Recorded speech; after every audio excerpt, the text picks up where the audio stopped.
Welcome to the 2020 International Law Section Virtual Annual Meeting Program, a dialogue on matters that matter. We are very pleased to present this program as part of our virtual annual meeting today. Switching from an in-person format to a virtual meeting required a great deal of effort on the part of our volunteer leaders and staff. Thanks to them. And it would not have been possible without the support of our many sponsors. We are particularly grateful for the support of LexisNexis, primary meeting sponsor for our virtual annual meeting, and our platinum sponsors, Fragaman and Wachtell, Lipton, Rosen, and Katz. Finally, thanks to our gold sponsors, Blank Rome, Dechert LLP, Junhee, and Latham & Watkins LLP. Now let me turn the program over to Lisa Ryan, Chair of the American Bar Association International Law Section. Thank you, Christina, and thank you to everyone who has joined us today. I'm particularly excited to be with you today, in part because of this extraordinary program, for which I can't thank Jonathan Granoff enough for putting together, and certainly for Ms. Nakamitsu to make time out of her very busy schedule to join us. This is a very critical discussion, as I'm sure you will find, and I think one that will provide us with a great deal of insight and enlightenment. I'm also particularly excited because for those who aren't aware, this is the first week of the section's very first virtual annual meeting. This is certainly not a position in which we thought we would find ourselves, as with the rest of the world. But here we are, and hopefully bringing you a very successful program, and more broadly for those who are able to join us for other sessions, a very successful virtual annual meeting over the course of the next several weeks. Just to give you a little bit of context in terms of today's session, there are two really critical and important elements to it. The first of which will be to present Jonathan Granoff with a Lifetime Achievement Award. And for those who are not aware, obviously any Lifetime Achievement Award is incredibly significant in its own right. The sections in particular is given to section members who have contributed in an extraordinary way to the section and whose contribution has had a positive and lasting effect on the section's missions and goals. You're going to hear some very special tributes to Jonathan during the first portion of this program, including from two UN Messengers of Peace, Michael Douglas and Jane Goodall, who obviously need no introduction themselves, during which, however, it will become quickly apparent that Jonathan's contributions span well beyond anything that he's done with the International Law Section and indeed the broader ABA, but in fact have had a positive and lasting impact on the world. Second, we're deeply honored to be joined by Ms. Izumi Nakamitsu, United Nations Undersecretary General and High Representative for Disarmament Affairs. The ABA International Law Section is grateful not only for her willingness to take the time in what would have been our in-person meeting in New York, but to make time today to join us, and we're deeply honored. Thank you, Ms. Nakamitsu, for joining us. Before we begin, I want to keep in standing with a tradition that the section has long held, which is to give our very distinguished guests a token of the chair's appreciation. Obviously, in an in-person environment, there would be a little bit more ceremony attached to this, but we will do our best in a virtual environment. For those who aren't aware, this year's theme has been empowerment, something that I think is incredibly important and just spans everything that we do and that we should be doing. I felt it important that the chair's gifts this year reflect that theme. And so what we embarked upon was a project to have people who hail from every part of the world to create small pieces of art that reflect what empowerment means to them. And so first, I will present Jonathan virtually with a small token of our appreciation. So Jonathan, I'm delighted to present you with a small painting from a woman who originally hails from Thailand, who has subsequently made the US her home. Her art depicts the American flag and the Thai flag, both of which are red, white, blue, both of which you'll see are intertwined, symbolizing the merging of the two countries in her heart, which is the artist reflects in the heart, which you'll see above the two flags. The artist, who loves flowers and is in fact in the flower business, painted two flowers above the flags. She painted a rose because that is the national flower of the United States. And she painted Aracha Pruic, also known as the rain tree blossom, because it is the national flower of Thailand. The yellow color in the flower is significant because yellow symbolizes royalty in Thai culture, and Thais, as I'm sure you're well aware, revere their royalty. The artist herself comes from a family which fled China because they opposed the Communist Revolution and Mao, and left when China was suffering famine. Having moved back and forth between Thailand and the US over the years, the artist now resides in the United States, building on her parents' example of hard work and dedication. She now owns her own flourishing flower business in Washington, D.C., and was honored to be able to participate in this project and to create this small piece of art for you. So Jonathan, I'll present this to you virtually. In due course, we'll send the original to you, of course. It's beautiful. It's absolutely, it says exactly what our hearts should all feel: unity, celebration, and beauty. Thank you.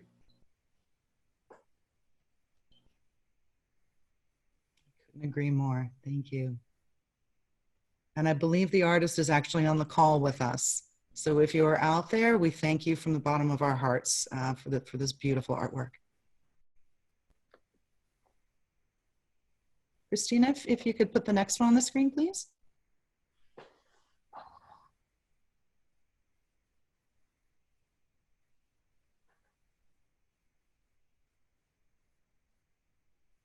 Oh, wow. So Ms. Nakamitsu, we'd like to offer you the small token of our appreciation. The woman who created this piece grew up in a beautiful city where she enjoyed the things typical 20-year-olds do, including going to restaurants with friends and to the ocean, until the day the heavy artillery began to move in. She was living in Bosnia on the other side of the bridge from Croatia and down the road that led to Serbia. Her life became one in which she and her family hid in their basements with no food or electricity. There were lists of names of those who were to be killed, including her uncle, who was shot in front of her family. Her father was taken to concentration camps, including Brecko. Most of the artist's family was able to escape to Germany. She herself found her way to Serbia, where she would wait online daily at the German embassy to try and get her family out of the country. She eventually followed them to Germany to be with them, and ultimately made her way to Pittsburgh, where she was put with people from her part of the world. She found herself with no money, spoke no English, could not drive or use a computer. She would walk 2 to 3 hours a day to English and computer classes. She trusted no one and felt she belonged nowhere, but found comfort in walking the streets in Pittsburgh knowing that she would not be shot at by snipers. She eventually married, but found herself in an abusive relationship from which she is now attempting to extricate herself. Despite living through these tragedies, she holds her head up high and has hope for a better life, which she has depicted for you here in this artwork. So Ms. Nakamitsu, with our gratitude, I hope you'll accept this small token. And again, we will send you the original in due course so that you have it. Thank you so much. This is not a small token, it's a huge token. It's very, very touching, very moving. Thank you. Please convey my sincere thanks to the artist who came from a country where I used to be during the war. So I know a little bit about that country and the war. Yeah. Wonderful. We will certainly convey your appreciation to the artist. I also want to take a moment, just very briefly, to thank a few very critical people who helped put this project together, without whom I can very safely say none of this artwork would have been possible. And at this point, we have probably 25 or so artist rendition like this, but I felt that these two were particularly moving given today's discussion. But in particular, I want to thank Peggy Taylor, who was just instrumental in making all of this happen. Peggy, in turn, reached out to some incredible people to ultimately help get in touch with these artists. And I want to say a particular thanks to Cynthia Dahl and Sherry Coles. I can't thank the three of you enough. Again, without your assistance and your support, none of this would be possible. And for me, this was a particularly important initiative of this year, so I thank you. Without further ado, I'm going to turn this over, and I'm delighted to introduce, for those who don't already know him, Michael Biowitz with Wachtell Lipton, who is going to present Jonathan Granoff with his Lifetime Achievement Award. And if I could just ask all of you virtually to put your hands together for a moment and applaud Jonathan in just some incredible achievements over the course of his life. And I'm sure there's much more to come.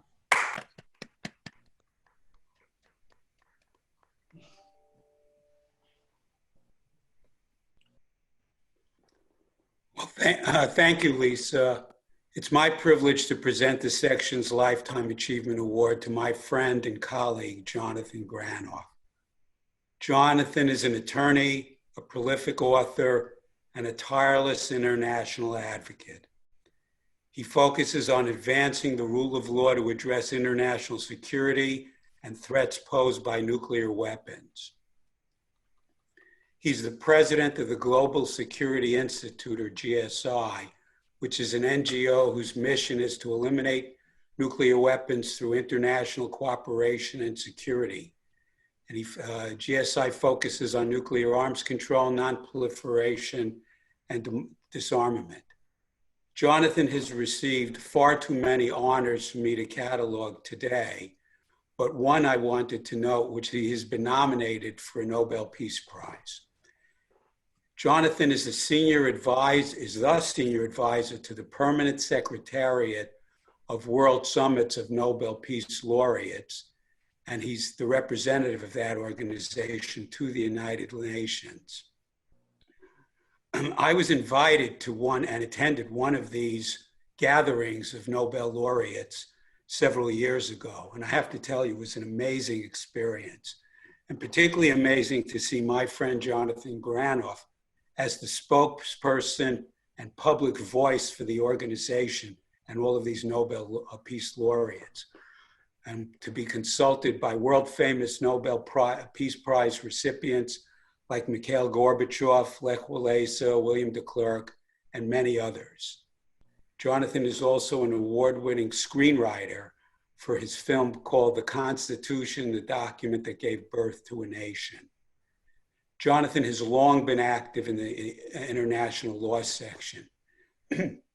He's chaired committees and task forces within the section, and he is the reason why the American Bar Association's policy is on record as supporting the Nuclear Non-Proliferation Treaty. I want to take a moment for a matter of personal privilege. I met Jonathan more than 20 years ago. And I have to tell you, my first impression was not as favorable as it is today. I was at a section leadership meeting, and Jonathan was addressing us, and he kept telling us about all these famous people he knew, and he said he could bring them to address section conferences. And I wondered if this guy was for real, and I kind of doubted it. But as a famous baseball player once said, it ain't bragging if you can do it, and Jonathan can do it. In that regard, Jonathan has brought numerous luminaries for what have become eagerly awaited dialogues like the one we're going to hear today. He's brought us former U.S. Secretary of Defense William Perry, primatologist and anthropologist Jane Goodall, former CIA spy Valerie Plame, Daniel Ellsberg of Pentagon Papers fame, Academy Award-winning actor and producer Michael Douglas, and many others. But my favorite is the first one he did for us, which was on the lessons of the Cuban Missile Crisis for nuclear non-proliferation. He had a dialogue with two very prominent gentlemen then, Robert McNamara and Ted Sorensen. So before I present the award, two of Jonathan's colleagues want to be heard and have recorded remarks about him. The first is United States Messenger of Peace, Michael Douglas. And could we have his recorded remarks played, please? Ladies and gentlemen, good day. And I'm grateful to be able to be here today to share with you some thoughts on why it's appropriate for us to honor Jonathan Granoff with the Lifetime Achievement Award.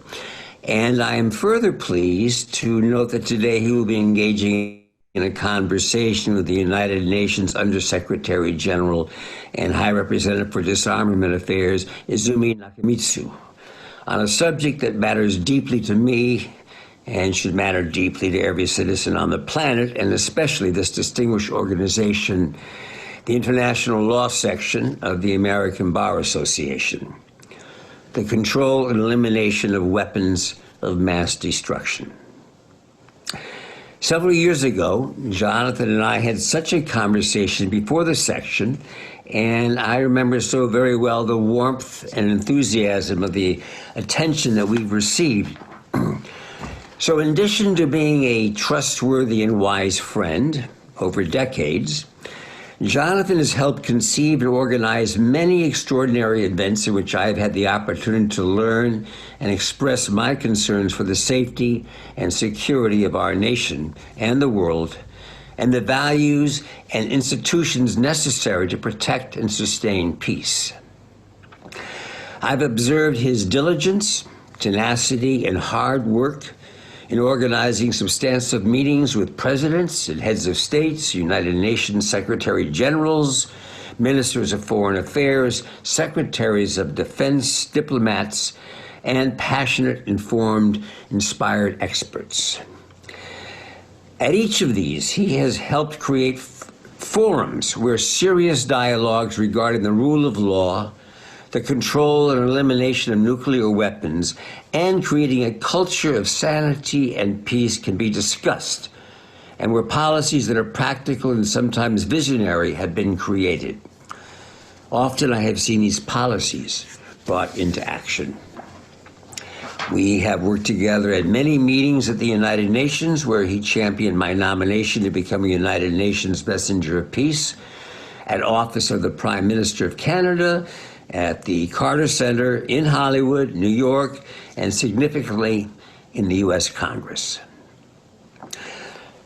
Working with the Bipartisan Task Force on Non-Proliferation of the U.S. House of Representatives and the Bipartisan Security Group, a program of the Global Security Initiative, where Jonathan serves as president, Jonathan was instrumental in creating a special event in the Congress where Ambassador Thomas Graham Jr., Dr. Jane Goodall, also United Nations Messenger of Peace, and myself spoke. And after addressing an overflow crowd, we spent the day in the offices of our nation's legislative leaders. The theme of our day was the limits of unilateralism. And although that day was over a decade ago, a truth we shared is relevant today. The entire planet now faces global challenges, including ensuring biodiversity and ending the destruction of thousands of species, reversing the depletion of fishing stock, controlling ocean dumping, preventing ozone depletion, halting global warming, controlling and eliminating terrorism and weapons of mass destruction, fighting pandemic diseases, ending the tragedy of crushing poverty and lack of clean drinking water, and addressing crises arising from failed states. No nation, or even a small group of nations, can succeed in addressing these issues alone. If the application of solutions appears to be done only through the orders of decision makers in Washington, D.C., in derogation of the UN, the results will be cynicism, lack of cooperation, and ultimately failure. Failure is not something that we can afford. Success depends on institutions that work for peace, such as the United Nations and its public servants, like Undersecretary Nakamitsu. It depends on you and me, and organizations such as the ABA and the many leaders in today's audience whose commitment to the rule of law is critically important now. It depends on leaders who are tireless activists, scholars, visionaries, and trustworthy friends, such as our very own Jonathan Granoff. Jonathan, congratulations.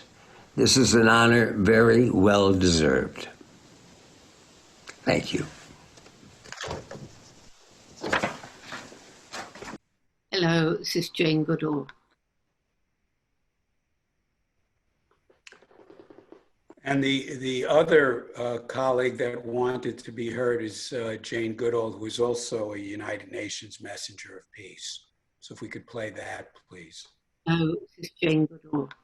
And I want to say how very, very delighted I am to be a part of this virtual occasion to celebrate Jonathan Granoff's Lifetime Achievement Award from the American Bar Association. You know, I've known Jonathan for slightly over a quarter of a century.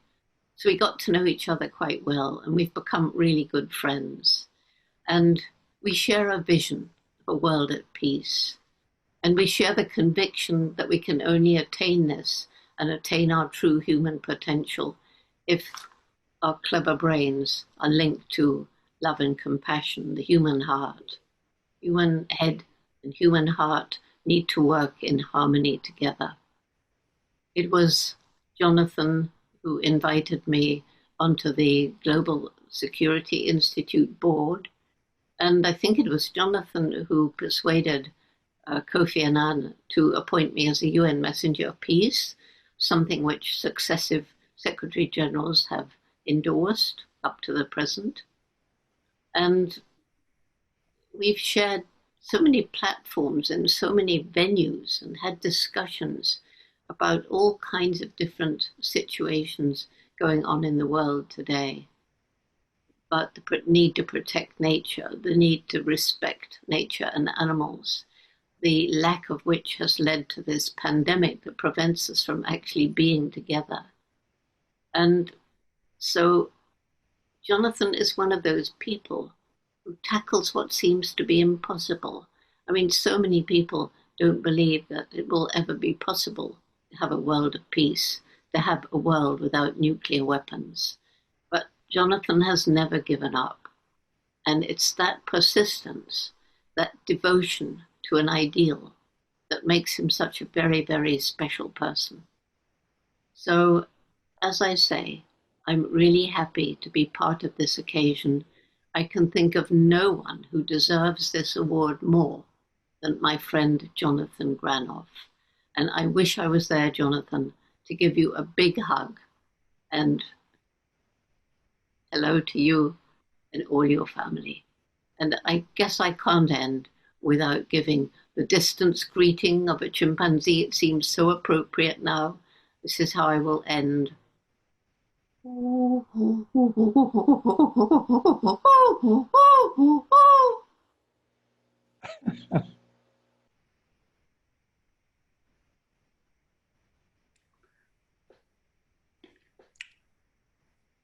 So Jonathan, on behalf of this section of international law, thank you for all you do for us, for the rule of law, and trying to create a safer world. If we were in a meeting in person, I would be handing a plaque to you and we'd be taking photographs at this moment.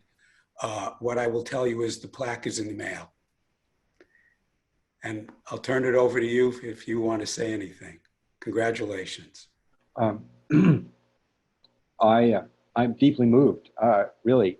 I'm not speechless. I wrote out the speech. It's less than 2 minutes, so that I wouldn't be too, because I mean, this is very touching. I mean, to have the section give me this award is very powerful, because I have profound respect for the accomplishments of so many people in the section, for what they do, how serious they are on these issues. But first, I want to thank my powerful, loving wife, Moon, and my 3 sons, 4 merciless, honest teachers and constructive critics. I also want to thank my spiritual and political teachers. There are many, but 2 I want to highlight: the erudite Rabbi Arthur Hertzberg and the Sri Lankan loving, wise sage Baba Mahayadeen. And my political mentor, the late Senator Alan Cranston, who challenged me to join him in a cause to save the planet, nothing less. He said, nuclear weapons are unworthy of civilization. And he helped me to use the skills that I gained in decades of practice of law in Philadelphia for the common good. To my friends on this call, and foremost, presence of a loving God, thank you. This award is humbling. My respect for my colleagues in the international law section of the American Bar Association is based on decades of engagement. The values it represents, you represent, are what truly make America great and are necessary for a sustainable planet. First, the centrality of the rule of law in governance, where an independent judiciary can guide above the fray of partisan politics and where all are equal in its eyes, and the government and its agents are thus restrained from excesses, and justice can be administered in business and in our streets and in our homes. Second, deep respect for truth and honesty in personal and official communications. This is the very fabric of trust which gives our personal lives meaning and ultimately grants stability and legitimacy in governance. Third, advocacy for the fundamental values and principles enshrined in the Declaration of Independence, the Constitution, the Bill of Rights, the United Nations Charter, the Universal Declaration of Human Rights. These principles are necessary to challenge emboldened dictators and would-be dictators anywhere and everywhere. Colleagues and friends, your work honors the importance of the rule of law. Because of the work that you do, this award for me has enormous value, weight, and meaning, and I am deeply, deeply grateful. I'm also now, switching gears, privileged to introduce someone whose personal story exemplifies the kind of journey that the world has to take. Undersecretary General and High Representative for Disarmament Affairs, Izumi Nakamitsu. We'll get into where she comes from and how she became an international public servant. And you can see her official resume, but I want to highlight that she was in the field dealing with refugees in Iraq and the former Yugoslav Republic and in Turkey, and she saw the cost of war up close. She was a leader in the crisis response team of the United Nations Development Program, which really dealt with eliminating human suffering, real human security issues on the ground. She's been involved in the most important policy planning and UN reform initiatives. She's been a professor of international relations, and she's been an honored servant to her nation and the international community. She served under 3 Secretary Generals. She's worked with Sergio de Mello, one of the great heroes of our time, Congressman Pat Schroeder, and General Shali Kashvili. Madam Undersecretary General, I know you told me that I should call you Izumi, because one of the characteristics that I've seen in your service is incredible humility. So I want to first get to when you were in Tokyo as a young woman. You went to law school. What was that like? Well, thank you, Jonathan, if I may. But before I get into all of that, most important thing, congratulations. You're getting this very important award is also important for all of us, those who really work to try and make the world a better place. So congratulations. I'm very, very happy for you and for all of us.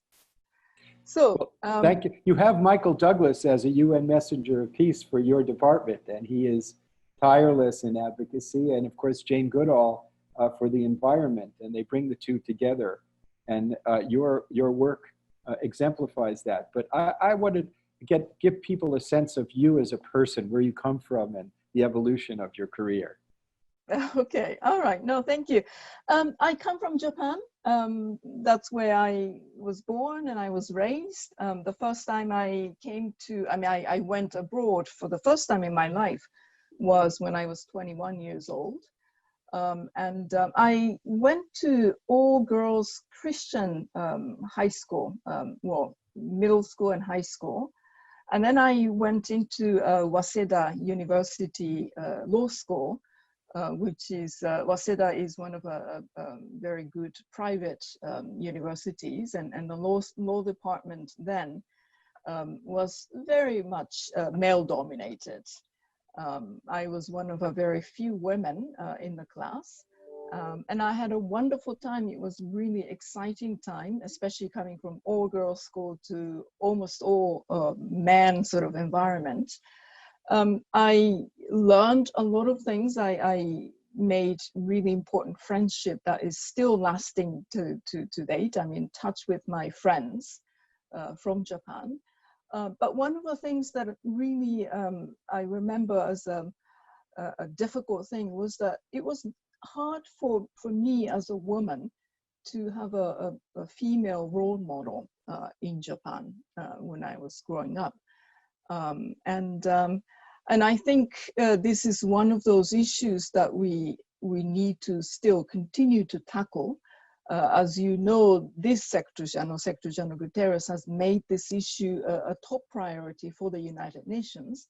And it's precisely because this is one of those, inequality issues that we as human community will need to tackle. And by addressing this, we believe it will actually make the world a better place. So, I grew up in Japan. I didn't know that it was possible for women to also pursue something of a career, international life. And that I discovered after I came to the United States, first as an exchange student from Waseda University. And then you ultimately got a master's degree at Georgetown. Yes. So, yeah. By the way, I was in the first male class at Vassar. There were 90 men and 1,700 women when I was there. Yeah, it was a challenge that somebody had to bear. A very different experience, I'm sure, than the gender leap that you had to go through. However, I did gain a sensitivity. I was educated. A lot of women there decided that it was their task to educate me on a feminist perspective, and I wish other men had that education. I can't say that I've overcome it. I'm married 42 years to a strong woman, but I didn't realize how many presumptions I had that were unstated of male privilege until I had that experience. And that's what I think is where the bridge is, when men start to see how much we presume that women can't presume. Mm. And after you got your master's degree, I guess you did have a role model of an incredible woman. I mean, she was a role model for me as a great leader in our Congress. That's right. Yes, actually, it was before I finished my master's. As a student, I was a congressional intern, and Pat Schroeder, very famous Pat Schroeder, she was preparing a draft bill to protect whistleblowers at the time. And as a student intern, my responsibility was to do a very basic research on what kind of whistleblower cases that existed at the time.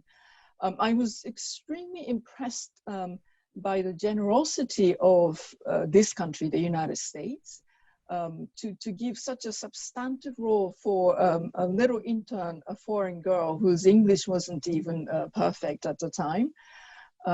It's still not perfect today. But also Pat Schroeder as a person became a great role model, first role model, I would say, for myself. I remember when I left the internship to go back to school, she and I had a meeting, and then she said she actually wanted me to go back to Japan and contribute to changing the situation in Japan. I didn't do that, but I remember what she said. Still today, she said that, Izumi, you have to remember, most men do the work because they want to be recognized and they want to be promoted. But as a woman, we have to work and work hard to change the world. And that's one of those words that I would never forget. It's still today guiding me. So I'm extremely grateful for her personally, and also for that opportunity that I had in this country as a student. This Congresswoman from Colorado was a visionary. She was on the forefront of pushing to end the Cold War. And of course, she was very surprised when Ronald Reagan came out with her as an advocate for the abolition of nuclear weapons. And how insightful she was to champion strengthening whistleblower protections, as we see in the contemporary political scene, how at risk they are and how important they will be as we move to a world in which weapons of mass destruction are eliminated. We will have to have either a protocol to the NPT or a new treaty in which there are whistleblower protections for governments that cheat on any of these agreements. Because in many countries, if you were to reveal a program that's violating a treaty, you would be treated as treasonous, and your life would be at risk. So she was way ahead of her time, and absolutely those principles remain timeless. So after you got your master's degree, you then entered the UN system, and what did you do there? What was your first postings?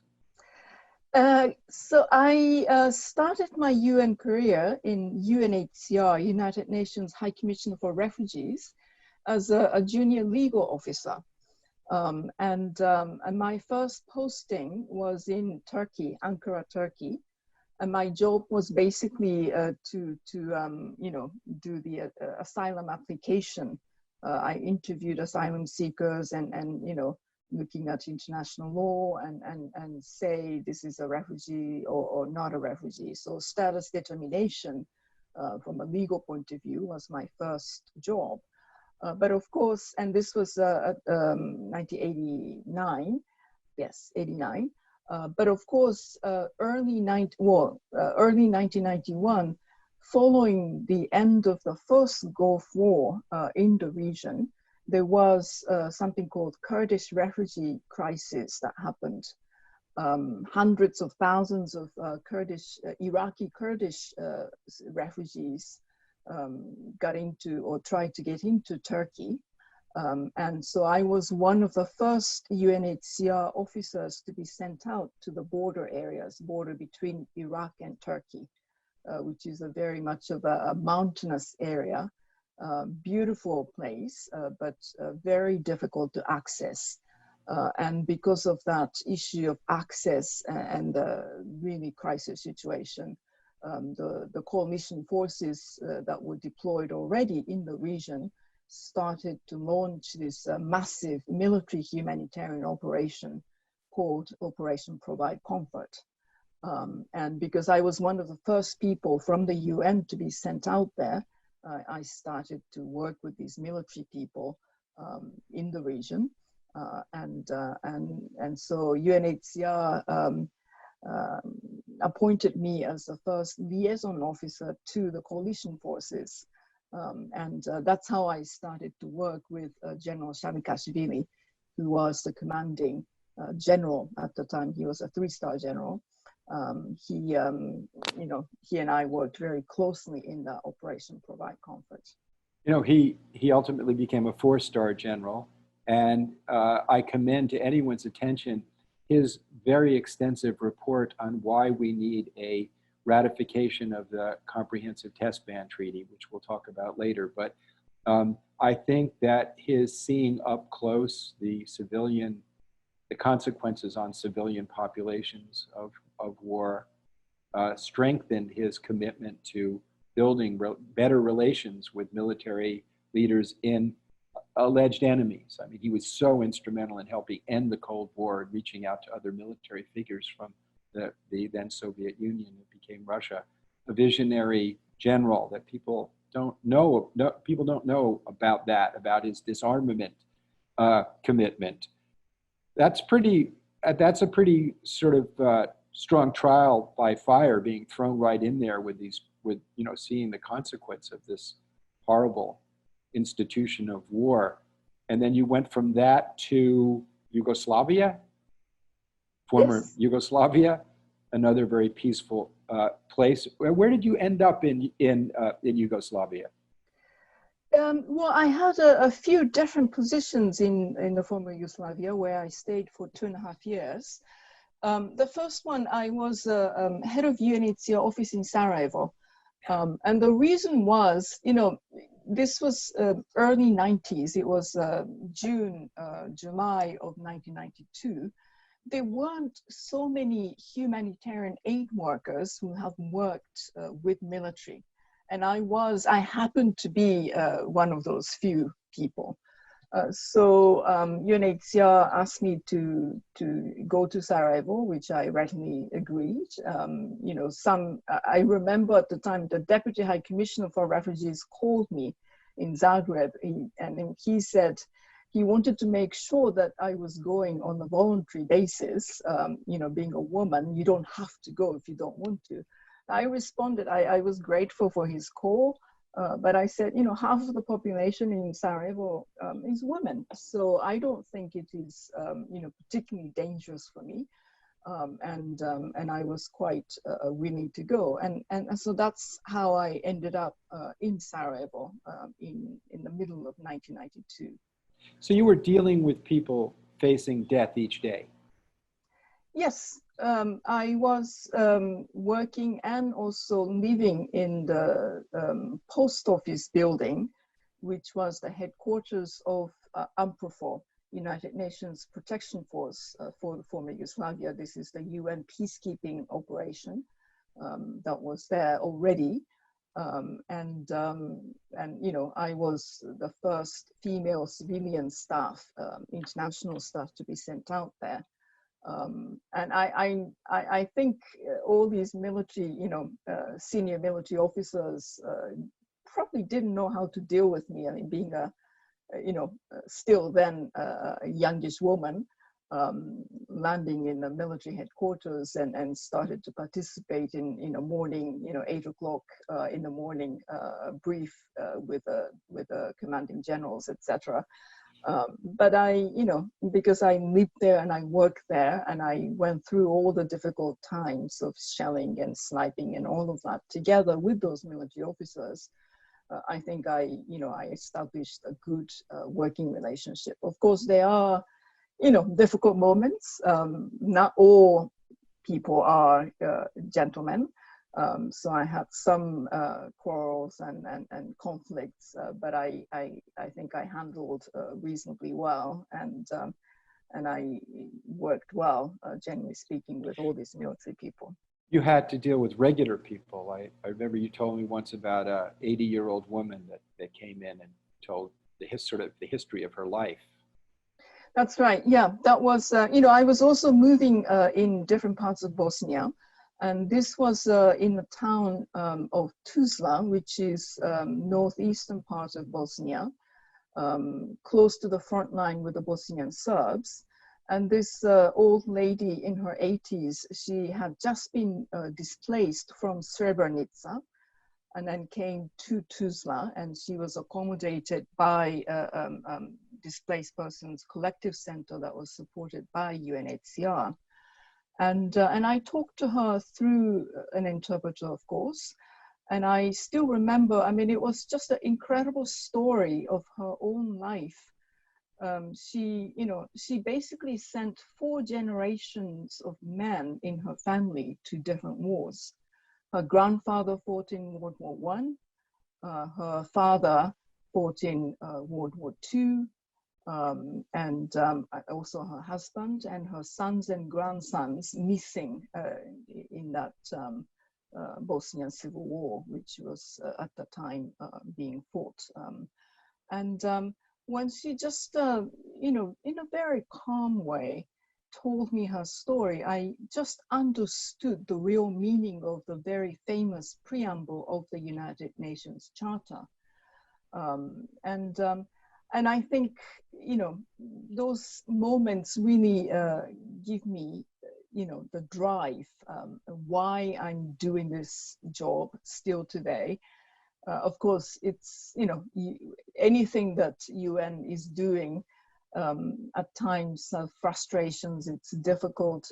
But when I remember those conversations and my encounter with real ordinary people who are extremely resilient, that gives me, you know, a continued courage. And you know, she said to me, and this was also very moving, I said I was from Japan, and she didn't know too much about Japan, but she knew that it's really far away from Bosnia. And she said that, you know, I don't know much about Japan or the United Nations, but if the UN is something that will bring someone like you from such a far away place to try and help, then maybe our future will be slightly better. My grandson and grandchildren will have a better life than I had. So, I mean, those are really precious experience, you know, real encouragements, and gives me the courage to continue doing what I'm trying to do.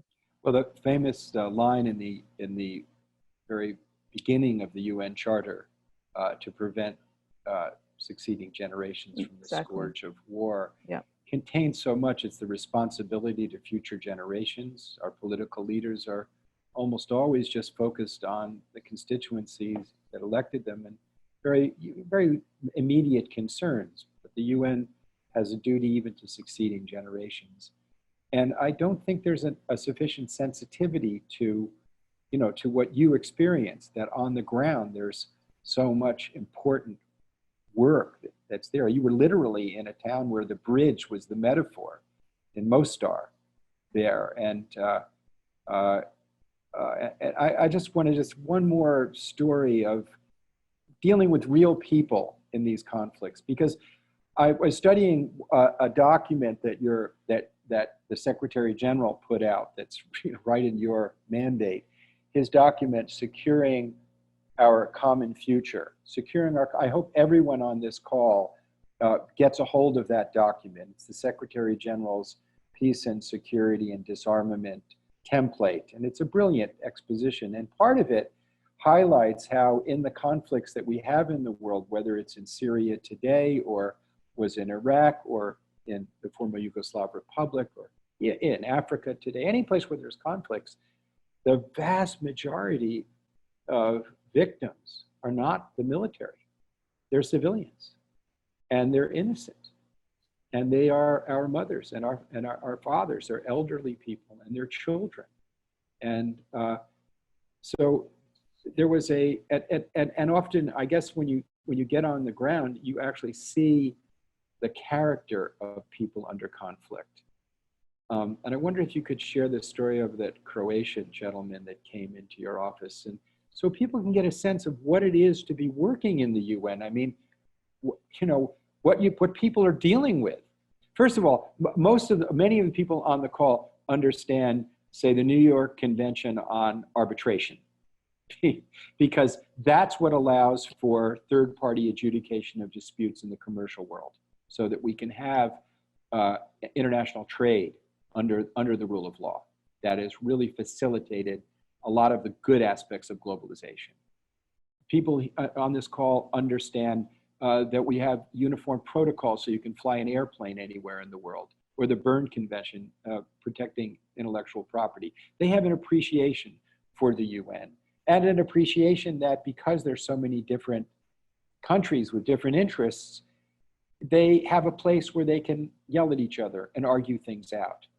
But we rarely get a sense of what it is to be face-to-face with people and representing the international community in the face of war.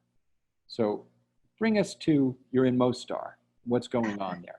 Okay, so I also worked in Mostar. I was head of UNHCR office there, and this is 1993. UNHCR asked me to go head the office when Croatian segment of the population and the Muslim segment of the population started to fight. And so I did that. And it was, again, very, very difficult situation. There was a very serious ethnic cleansing activities taking place in the city of Mostar, which was, with a Netreva River that runs within Mostar. The city was divided into eastern part and western part. And eastern part was the part that was still under the control of the Bosniak forces. And on the western side of the city, Croatian militia at the time were going around every night to hunt Muslim citizens, Islamic citizens hiding in the city. And one day, this old man, well, I think in his 60s, early 60s, I think, Croatian man who came to office with two ladies, one elderly woman and one younger woman. And he said that this was a wife of his friend and a daughter of his friend. The friend was a Muslim origin who was killed in that war. But this Croatian man was protecting these two ladies in his own apartment because he really did not believe that the ethnic conflict was right. He said that not everyone agrees with this war. This is crazy. We lived in harmony for centuries. With people with different ethnic backgrounds and different religions. So it was my duty to protect these two ladies, family members of my friend. But I cannot do it anymore because they are coming every night, knocking on the door. So can you please bring these two ladies to safety?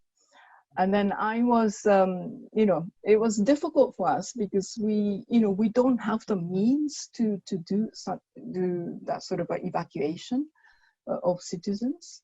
But I spoke to two of my close associates in the office, and we decided that we would try by violating the rules and regulations of the UN. We made a fake United Nations employee ID card and said that these two ladies are locally recruited UN staff. And with those IDs, one of my colleagues drove through a couple of checkpoints and brought these two ladies to safety.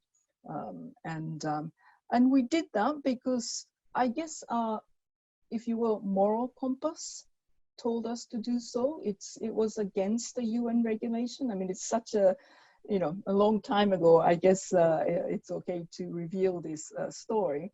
We're not supposed to do it, but I wanted to make sure that I respond to this Croatian man who risked his own life and did what he believed as the right thing to do, and which was, of course, the right thing to do. And as the UN, I just could not say, no, sorry, we can't do anything. So we wanted to try.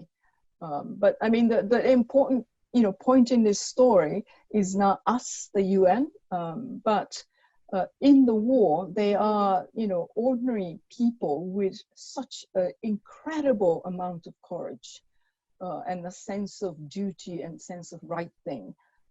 And so, while working in war zones, we'll definitely, you see all the ugly and quite incredible, side of human beings. It also gives you an opportunity to see an incredibly wonderful side of humans. And so I was really privileged to be able to meet these ordinary citizens with such incredible courage. And now you are in a position dealing with not just a threat to two innocent women, but a sword, as John F. Kennedy's famous speech said, a sword that hangs over all of our heads. the ongoing threat of nuclear destruction, which the Secretary General highlights as a central theme in his securing our common future. And I think that your experience of the real world on the ground and the heart that you brought to it, and I might add the incredible humility that I've seen in your work over several years, really qualifies you as the kind of advocate for all of us in the international community. I mean, it's really an honor to be able to dialogue with you. So I wanted to ask you, well, the Secretary General, we'll start with something that's sort of like a bridge. The Secretary General recently championed a Security Council resolution advocating a global ceasefire in conflicts, highlighting the common threat of a virus that doesn't carry a passport, that doesn't recognize gender, status, ethnicity, religion, and that all of the armies of the world and the over 12% of the world's gross product measurements, the huge amounts of money spent, the nuclear arsenals, the sophisticated intelligence systems we have cannot protect us from.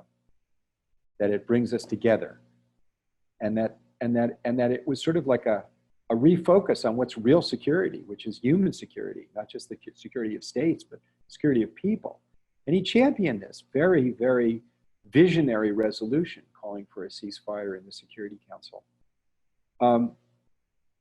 Could you talk a little bit about the Secretary General's vision in that, and why that's important, and why we can't give up, and what happened to that resolution? Sure. Well, let's also touch on what you already mentioned, which is the Secretary General's disarmament agenda for disarmament, securing our common future, because it's also very timely. This Sunday was the second year anniversary of the launch of that disarmament agenda. You know, I think, well, there are a couple of key points that I want to emphasize. When we talk about disarmament, we don't talk about it as a kind of a utopian or idealistic philosophy, you know, which is kind of naive, statements. We see this disarmament, non-proliferation, arms control as key instrument tools for security. You know, we want to make sure that that is understood, and I would argue that historically, during that previous Cold War, the world leaders actually did have that understanding that these are instruments for security, that it is dangerous to go into unlimited arms race dynamics because it will backfire. You know, when we started to discuss this disarmament agenda, making of that agenda, that was exactly the reason.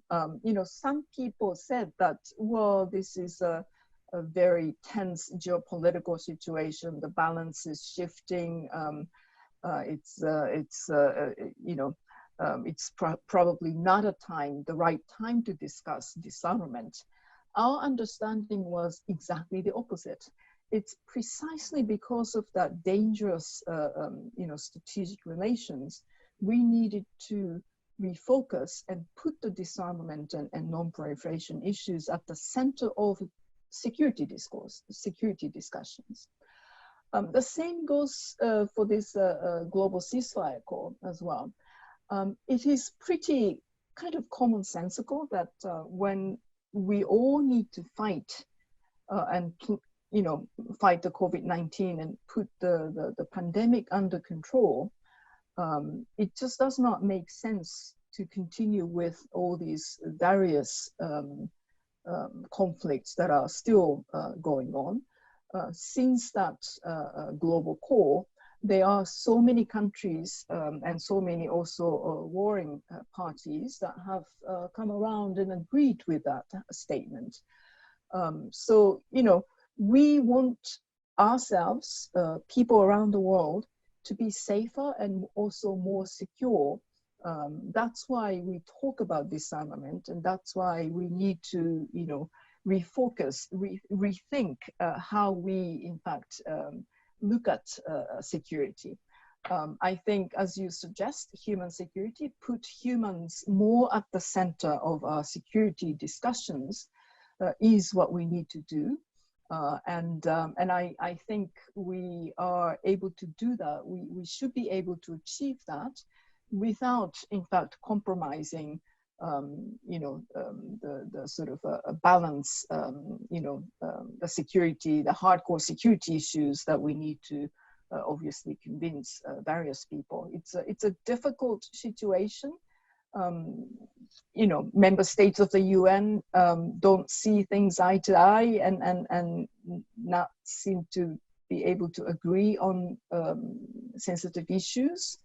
But this is why we think the United Nations will need to come up with a well-articulated, well-planned, and really carefully thought through plans and visions and strategies. In fact, we think that is an important role of the UN, also to bring these different governments together so that they can have more substantive and sincere debates about these things. Well, as an American lawyer, I'm well aware that treaties are called the supreme law of the land in Article 6, Clause 2 of our Constitution, and that when we degrade the sanctity of treaties and the weight of the promise of our country in a treaty, we degrade the very foundation of the United States. The American Bar Association stands firmly on pursuing peace and security through the rule of law. And one of the central instruments for that is the Nuclear Non-Proliferation Treaty. And so a lot of people say, well, you know, this disarmament you're talking about, it seems so, you know, far-fetched, Jonathan. It's not in the news. Well, you know, from the time when Ronald Reagan and President Gorbachev in Geneva said a nuclear war can never be won and thus must never be fought, the nuclear arsenals have gone down by over 80%. And they've been decommissioned, many of them, turning into the fuel for energy. It's been an example that we technically know how to do it. And that I would say that the more you perfect the weapon, the less security you obtain, and that disarmament and cooperation breed more trust and security, and thus more disarmament. And that the more armaments and the more you perfect the weapon, the more fear there is, and the less cooperation across the board. So we're not cooperating effectively to address the climate, to protect the oceans, to protect the rainforests, to eliminate poverty, to real threats that we face that are existential. If we destroy the phytoplankton in the oceans, which is 50 to 70% of our oxygen, we all die. And I think if the public knew that if less than 1% of the over 14,000 nuclear weapons in the world was used today, it would throw at least 5 million tons of soot into the stratosphere. So we've moved from mutually assured destruction to self-assured destruction if we use the weapons. But the good news is we have a treaty, the Nuclear Non-Proliferation Treaty, which commits the nuclear weapon states to negotiate the elimination of the weapons. But it's not just leapfrogging there. They have agreed to 13 practical steps to get there. They've agreed to even further in the review conference of 2010 to even more very tangible policies, like agreeing to negotiate a cutoff in producing any more weapons-grade fissile material, strengthening the International Atomic Energy Safeguards regime, obtaining a comprehensive test ban treaty, bringing it into force. But we're seeing now some very dangerous challenges, not just to these specific issues, but to the very institution of treaties and legal instruments themselves. And I wondered, as a lawyer and as someone who's seen the cost on the ground and seen the possibility of real progress, if you could comment on where we are today and what we need to look at very specifically. Well, thank you for that question. It's a very difficult question to answer. I guess the first thing that I have to say is that there is no, silver bullet. There is no, one solution to this. We are all very much concerned about the erosion of the existing regime, the legal instruments, agreements, etc. One by one, those instruments were hard won. INF Treaty, it was a product during the Cold War, which actually eliminated an entire class of nuclear weapons. So it was quite important treaty. That's no longer there. And there are several others under, a strain, under pressure. So the general sort of erosion of this international regime is a serious concern. And we would therefore always encourage states to, make sure that these regimes survive and are strengthened and enhanced. And we actually do have one big opportunity in front of us that was supposed to have happened, this month. Which is now, because of the COVID-19, postponed until next year. That's the NPT Review Conference. That's another very important, we always say it's a cornerstone of international peace and security, nuclear non-proliferation treaty. So we need to, number one, make sure that we take advantage of all these opportunities to make sure that these regimes survive, but also get strengthened. And also we need to look at what are the new issues that have emerged in these areas in the 21st century, that the world is no longer the same place.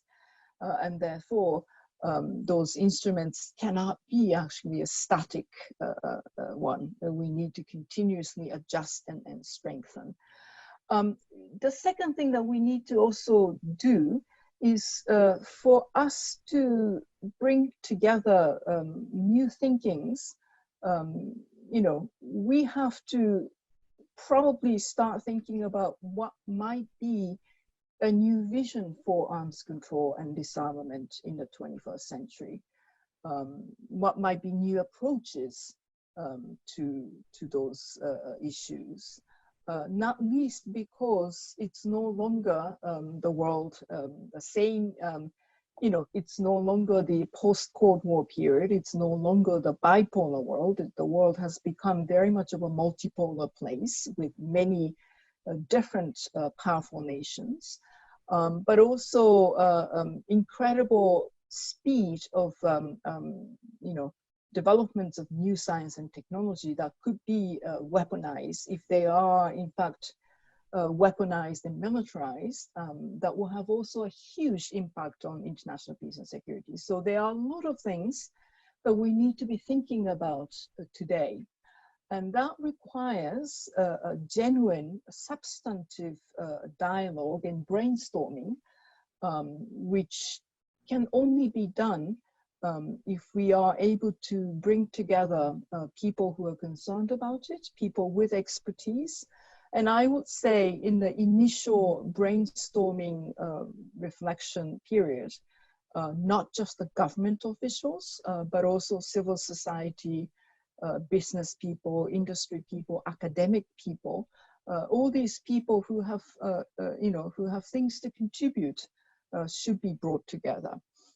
So, for me, the United Nations is an instrument that was created by member states.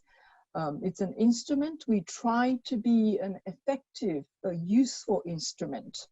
And one of the things that I think still vast majority, if not all, of member states really appreciate is our capacity to bring together people. I think we, we have somewhat of a legitimacy if we say, we will provide a platform, create a place, a safe place for you to come and have discussions, not a formal negotiations, but bring together ideas so that we can produce some options for the future. Some people call it our convening power.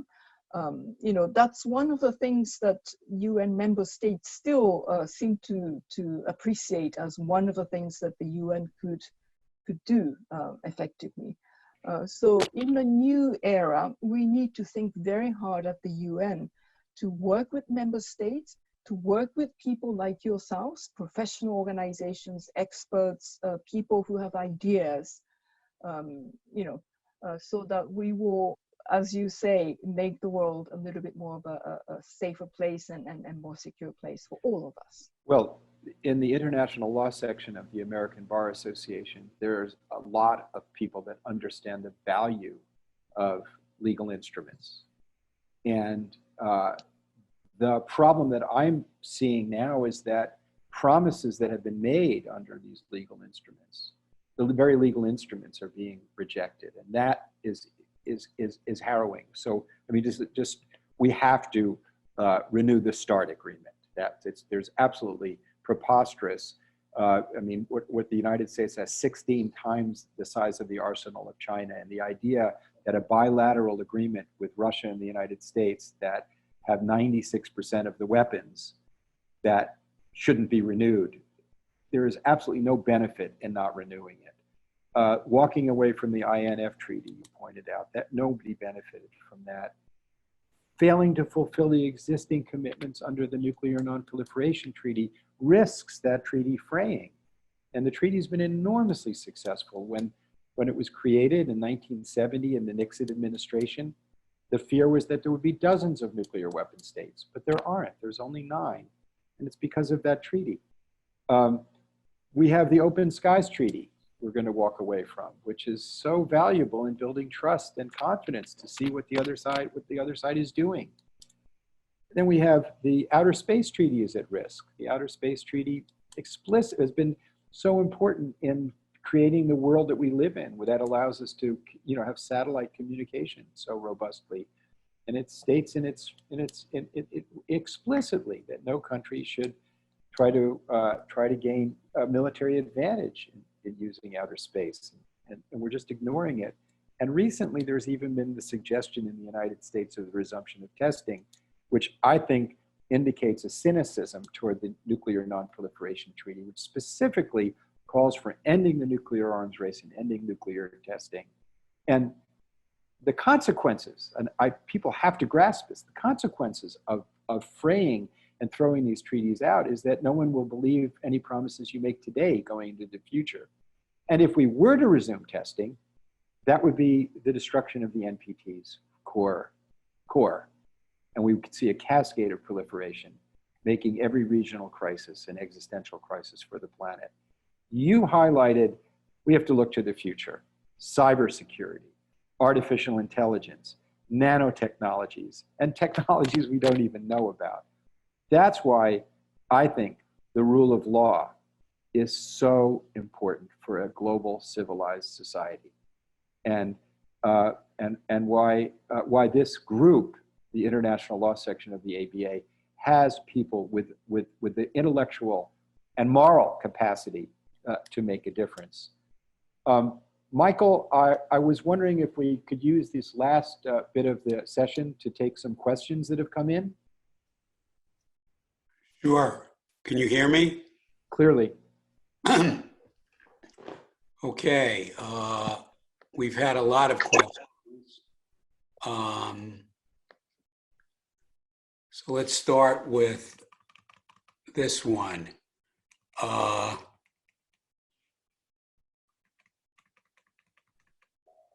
Is the Open Skies Treaty critical in the full implementation of the Nuclear Non-Proliferation Treaty?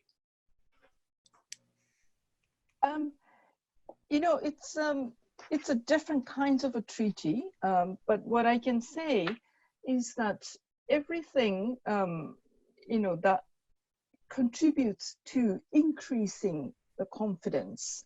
It is a confidence building measure. I mean, that treaty has been very important for that. So anything to increase confidence, anything to increase transparency, any measure that would, decrease the doubts and mistrust between the nations. Those are important treaties and instruments and agreements that the international community really needs at the moment. So I would not say that because of the Open Skies Treaty, the NPT will fail. Quite the contrary, we will have to make sure that the NPT review conference, when it takes place next year, will result in a good success. But confidence building measures, trying to increase transparency, etc. That's exactly what we need to all pursue in the current very difficult international relations that we see. Another question on a somewhat different topic is, despite the work of the UN, the scourge of small arms and light weapons continues to persist. What new measures does your office envision under your new vision for disarmament that can alleviate these small arms and light weapons proliferation and reduce human suffering? Thank you so much for that question. We tend to focus on weapons of mass destruction, but in fact, small weapons, small arms and light weapons indeed is one of the very important priority. In fact, it's one of the 4 pillars of the disarmament agenda that is entitled Disarmament That Saves Lives. Today, those are, small arms and light weapons are in fact the weapons that are killing still today thousands of people. And therefore, we have come up with several of very concrete actions. And this is also an area where the UN system can do much more. I won't bore you with all the details, but just to give you a couple of examples.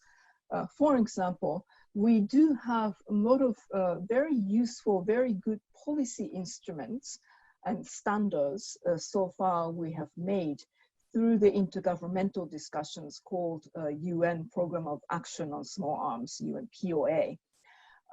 We believe that if we can actually bring those policies and standards really to the country level, the regional levels, to the field, to the ground level, and help governments to implement them, we can start to have actual savings of human lives. In order for us to do that, we need to mainstream small arms issues at the work of the United Nations system, not just the UN Office for Disarmament Affairs, but we need to be working very closely with the development partners, for example, so that various assistance programs at the country level, especially in Africa and developing countries, will address multi-dimensional aspects of how to tackle small arms, from legislation to capacity building to management, better management of stockpiles of small arms, etc. So in order for us to be able to facilitate this, the Secretary General has also created a new funding system. It's called a Saving Lives Entity, Salient, as part of his own peace building fund, which is a major funding stream to assist the peace building efforts at various countries. This is just one example of what we're doing, but this is an area where we can do much more at the country level if we are serious about bringing the good works that have been done at the global policy making level by member states, us, the UN system, becoming much more responsive at the country level and work with various governments on the ground. Michael, I think we're about to close this section. Izumi, Godspeed with the work that you're doing. It is absolutely important to all of us. I again urge everyone to read the Secretary General's document, our future. In it, he talks about the need for the countries with nuclear weapons to fulfill their legal obligation, unanimously held by the International Court of Justice, to commence and obtain a legal instrument or instruments eliminating nuclear weapons. There's the unanimous ruling of the World Court to do that. 5 of the states out of the 9 are obligated under the Nuclear Non-Proliferation Treaty to do that. It is time that they began that joint enterprise. But one of the great successes that he highlights in the document that I've seen you champion in the United Nations system is the successes of the nuclear weapons-free zones. That there's 115 countries in nuclear weapons-free zones, that there is no nuclear arms race in South America because of the Treaty of Tlatelolco. There is no nuclear arms race in Africa because of the Treaty of Pelindabra, or the South Pacific because of the Treaty of Raratango, or Central Asia because of the Treaty of Astana, or Southeast Asia, the Treaty of Bangkok. The vast majority of countries on the planet are in nuclear weapons-free zones. That's a success. So they have the suspenders of the NPT and the belt of the zones. And I'm very pleased to share that yesterday we heard from Willem de Klerk, the Nobel Peace Laureate and former president of South Africa, who was proud of getting rid of South Africa's nuclear arsenal. Kazakhstan, for example, got rid of theirs, and then, like South Africa, led in creating a nuclear weapons-free zone.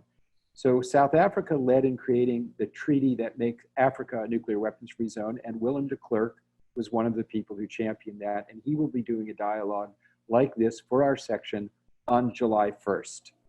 And so it is these successes and the importance and the people that make a difference. And I know there's people listening on this call, and I know in your conscience, you know who you are.